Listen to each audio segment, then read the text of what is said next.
Mais aujourd'hui, les conséquences persistent après cette crise sanitaire.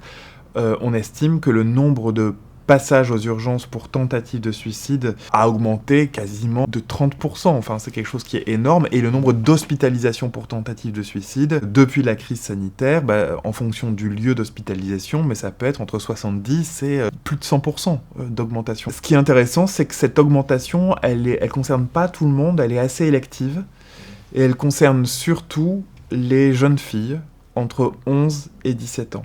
Assez peu les jeunes garçons. Et ce qui est très intéressant, c'est que c'est une caractéristique classique de l'épidémiologie des tentatives de suicide, mais qui a encore augmenté, là, avec la crise sanitaire.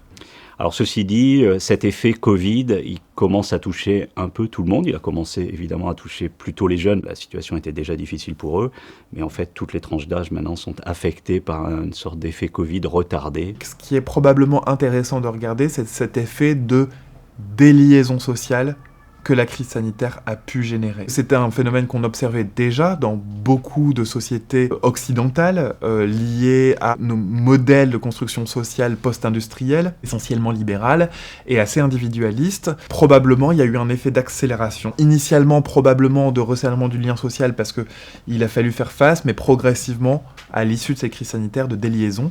Or, on sait que la rupture du lien social est un déterminant très important pour les crises suicidaires.